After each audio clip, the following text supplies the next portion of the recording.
with the crew. Of course, there is an exception for that today, during which the science team will be conducting their post-lunar flyby conference. If you tuned in yesterday, you got a treat, and we got to see amazing views of the moon as well as hear the crew's description of them. Now, while the crew was taking those photos, they were also recording private voice notes that they sent down to the science team overnight. This morning, the science team is going to talk about the observations that the crew made while those are all still fresh. We've also got some other exciting activities coming up today, including a ship-to-ship call. The Orion spacecraft and the 4 Artemis II astronauts, Reid Wiseman, Victor Glover, Christina Koch, and Jeremy Hansen, will be calling the International Space Station. We have 7 crew members living and working aboard the International Space Station, and we have just surpassed 25 years of continuous human presence living and working in space. This will be the first time that these 2 spacecraft have ever talked to each other. This is the first flight of humans aboard the Orion spacecraft, and in the official flight kit aboard Orion are some special flags. One of those is from Apollo 18. This is the American flag that would have been planted on the moon during that mission, should it have occurred. It was on display in the NASA headquarters building in Washington, D.C., making its way around the moon over 50 years since its originally intended flight. The other American flag aboard Orion is from a little more recent history. It was flown on STS-1, the first space shuttle flight, STS-135, the last space shuttle flight, and NASA SpaceX DM-2, or Demonstration Mission 2, which was the return of launching American astronauts from American soil on American rockets. Good morning, Houston. We are 202,306 nautical miles away. Earth is pulling us back, and we are happy about that. We're ready for morning DPC. We're happy about that too, and ready for DPC. We've got about a dozen quick items for you. The first of which is updated nominal burn plan and nominal RTC last star on board. Actually, Stan, we have one more small and quick thing. We just wanted to take this moment to recognize the 2 newest members of the Association of Space Explorers, NASA astronaut Christina Koch and Canadian Space Agency astronaut Jeremy Hansen. Reid and I are both members, and we're proud to welcome the 2 of them to this international body of human space explorers. And also congratulations to Jack Hathaway, who recently joined aboard the International Space Station. Thank you. Thank you for those words, and welcome to the club.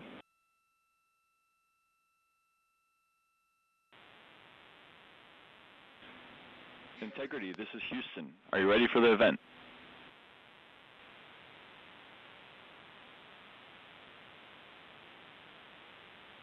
Integrity is ready for the event. Station, this is Mission Control Houston. Please call Integrity for a voice check. Integrity, this is the International Space Station. How do you hear? Hey, International Space Station and Jessica, we have you loud and clear. How about us? We have you loud and clear as well, and we have BME TV up, so we have a view of you right now, and it is making us so excited. We feel like you're here with us, and this is really just making our entire week right now. We have been waiting for this like you can't imagine. Let me go check on our PFD. We are 201,726, now 25 nautical miles from planet Earth, which is just hard to believe. The scales are impossible to believe. And for the run of show this morning, I figured I'll say a quick hi, which I have done. I'll hand the microphone to fellow chump Jeremy. He can say a quick hi, and then we'll let you 3 8-balls just get on with it. Yeah, thanks for giving me like a tiny bit of microphone time before the 8-balls get after it. But it's such a pleasure to be spending a little bit of time with our colleagues in space, and we talk so much up here, or we try to anyway, emphasize how important the work is that we're all doing in this program to do the types of things that get us ready to get back on the surface of the moon, and like the administrator was saying yesterday, onto Mars. And so we just appreciate you, and it's fun to be up in space with you at the same time. We are so excited to be up here with you, and we had a couple questions.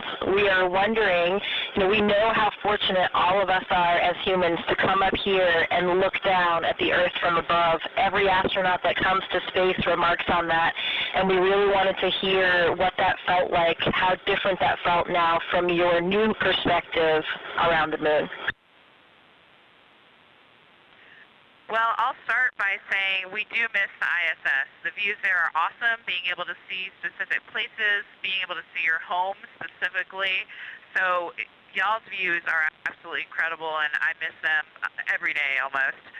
The thing that changed for me looking back at Earth was that I found myself noticing not only the beauty of the Earth, but how much blackness there was around it, and how it just made it even more special. It truly emphasized how alike we are, how the same thing keeps every single person on planet Earth alive. We evolved on the same planet. We have some shared things about how we love and live that are just universal. And the specialness and preciousness of that really is emphasized when you notice how much else there is around it. Well, I hope I'm not talking over somebody, but I wanted to say a couple things to my Astra sister, Jessica. One, sorry to steal your next spacewalk day, everybody, but thank you for cheering us along anyway. And Jessica, I always hoped we would be in space again together, but I never thought it would be like this. It's amazing. Congratulations to you on being commander, and I hope you have an amazing rest of your trip in space. Thank you so much, Christina. I totally share all the same sentiments, and I'm so happy that we are back in space together, even if we are, a few miles apart. We like to joke about that up here, too, because everyone's talking about the records of the distance, and we ran to the far end of the space station when you guys were on the other side so that we could claim we were the furthest away from you in that moment.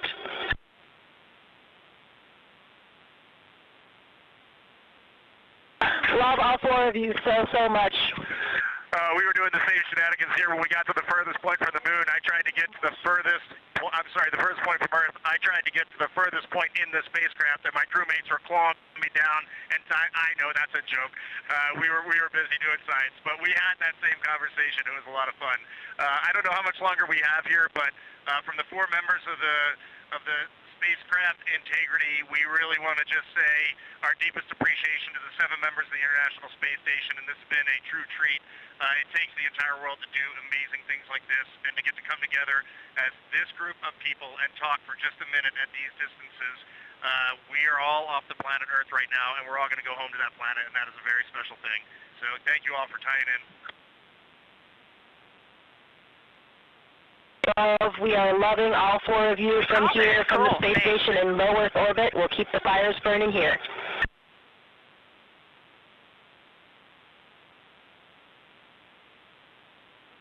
And we'll keep carrying the fire. Thanks, guys.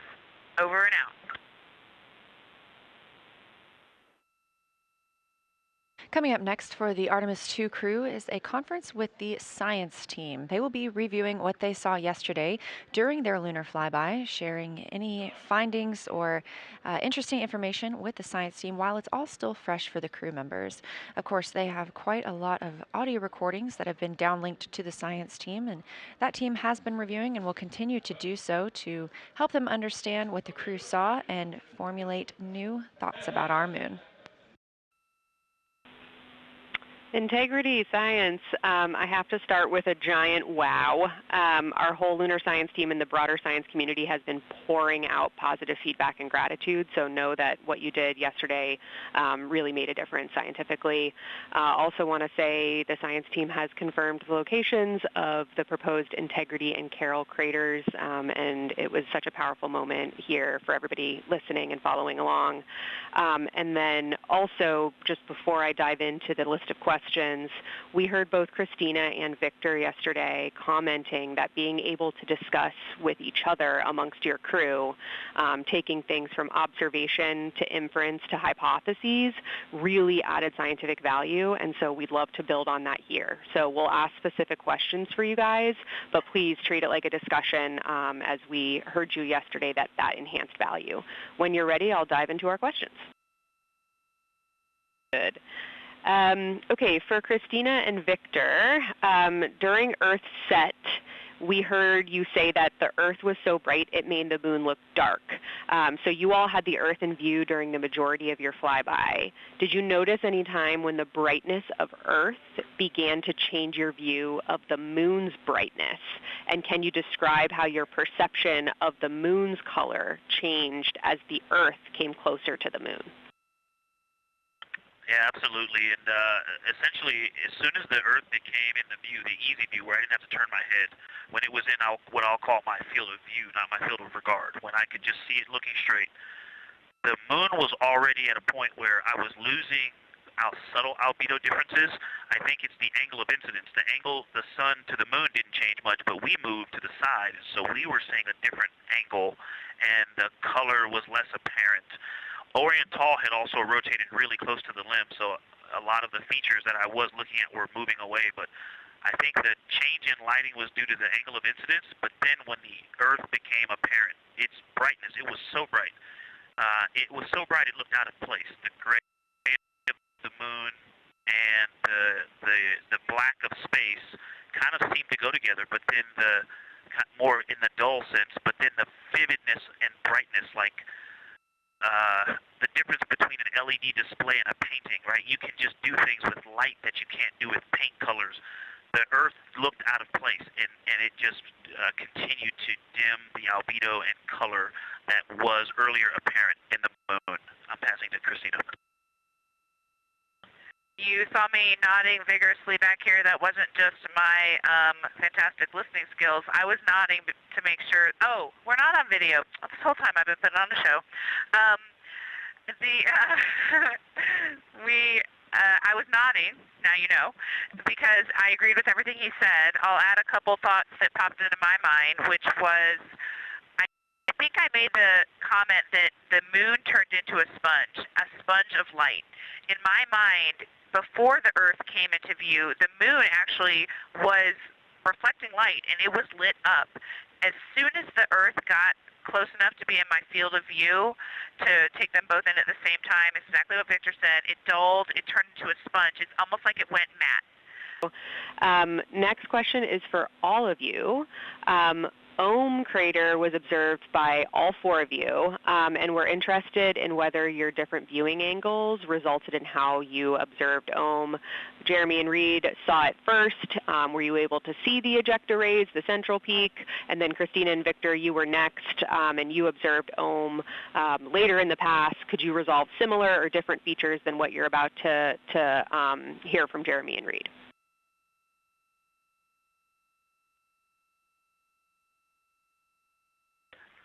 The ejecta blanket for Ohm, I mean, it definitely changed as we went around the moon, but it did not change that much. It was always there. It was always fairly apparent. What is more apparent than the ejecta is the brownish gray, darker area that makes the 12 o'clock to 3 o'clock cut of the pie shape. Like that was always very apparent, and the ejecta rays just made that contrast much more apparent. But overall, Ohm did not change drastically as we went around the moon, unlike Oriental, which drastically changed as we went around the moon. And I'll keep going there. I'm kind of going to read this question, but it was later on in the orbit that I noticed the ray of Ohm, like the primary ray of Ohm that comes out of roughly the 3 o'clock position, was on the Mare. And I'm not sure if I was picking that up initially in our first observations, but definitely in the latter. Did you notice that at all? No, the near side Mare, yeah. Yeah, Reed says he was noticing that the whole time. That might have been more noticeable to me later on, but that would be the only delta.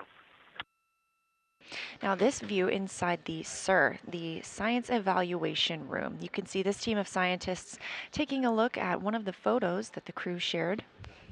And you can see the photos from the crew at images.nasa.gov or by visiting NASA's social media. That's at NASA or at NASA Artemis.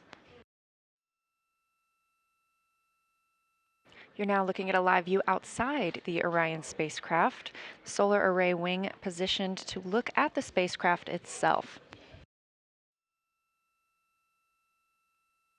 This is Artemis Mission Control at Johnson Space Center in Houston, Texas. The voice you hear on the ground is Capcom and NASA astronaut Stan Love speaking with the crew aboard Orion, specifically Canadian Space Agency astronaut Jeremy Hansen. We are targeting the RTC-1 burn today. That's Return Trajectory Correction 1. That is targeted for about 7:03 p.m. Central Time. This is a small burn using the reaction control system thrusters on the service module of the Orion spacecraft. This helps us fine-tune our path back home. Stan Love was letting the crew know that we are canceling their first preliminary burn targeting conference. They have another one of these in a couple of hours when they will have the final burn plans uplinked and the final targeting complete. Here's a video from the outside of Orion, and as we mentioned, pilot Victor Glover is exercising. We do see the spacecraft move a little bit when the crew is exercising, and so the teams here park the solar arrays into a safe harbor position. That means any motion that they experience due to the exercise doesn't damage the solar arrays. You're looking at a visualization of the spacecraft. Now 48,670 miles from the moon and 228,090 miles from Earth, continuing to grow closer. You can keep up with this data at any time by visiting nasa.gov/trackartemis. Down and to the left, line 17, the DAP load is 3 for burn maneuver.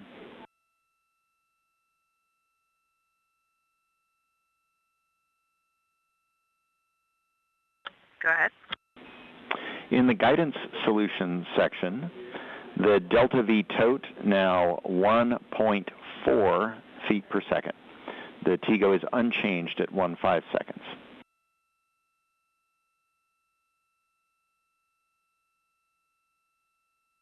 Good, go ahead. Attitude, yaw 154. Pitch 2.6. Roll 2.87. That was Capcom Stan Love here in Mission Control Houston, a fellow NASA astronaut speaking with NASA's Christina Cook aboard the Orion spacecraft. The crew aboard the spacecraft is preparing for their return trajectory correction burn. It's the first of these return trajectory correction burns, reported to be at 1.4 foot per second delta V burn. Such a fantastic view coming from a solar array camera on Orion, looking back at all of us here on Earth. Currently, the spacecraft is 227,756 miles away from our home planet. Orion is now 49,168 miles away from the moon. Earlier today, the spacecraft exited the lunar sphere of influence. That's when the pull of gravity is strongest on the spacecraft. And we are standing by for the return trajectory correction 1 burn, now just 43 minutes away. Again, this is a small maneuver for the spacecraft, firing of those reaction control system thrusters. And integrity, MCC is go for the burn.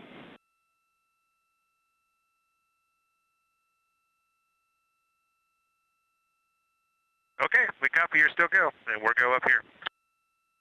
Ground team confirmed that we are go for the RTC-1 burn, return trajectory correction 1, coming up in 27 minutes. That will be at 7:03 p.m. Central Time. Integrity, tank pressures are good for the burn. Standing by for the RTC-1 burn.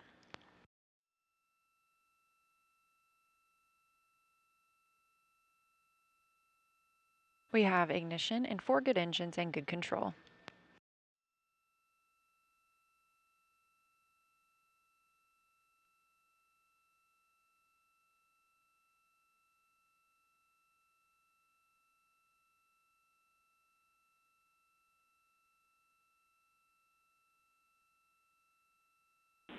Integrity, preliminary look is a good burn. Still assessing, 40 seconds to LOS.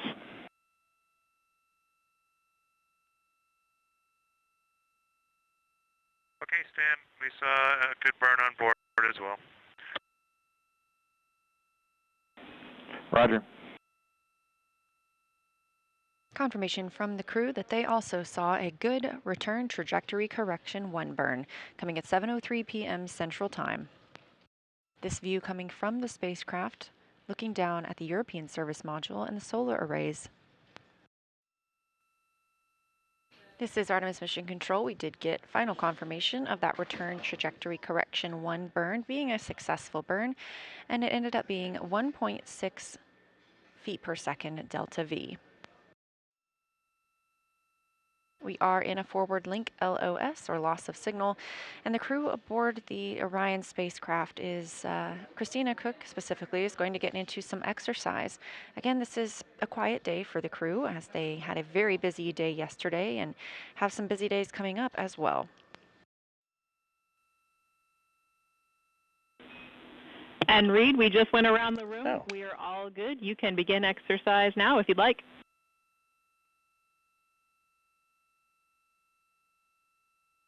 Okay, we will. It is pretty interesting up here. I'm sure you see in the data, but we can definitely feel the vehicle moving around when folks are exercising. It's pretty cool to just sit there and float and feel the vehicle kind of. It's not like a ship rocking in the ocean, but you definitely feel it wiggling around.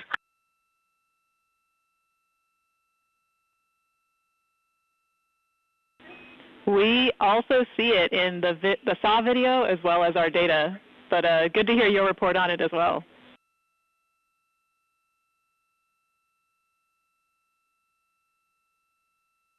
Hey, one last question. This is for a little later tonight, but we kind of want to do a couple deep sky long exposure photographs. If the saws are in the windows and it's possible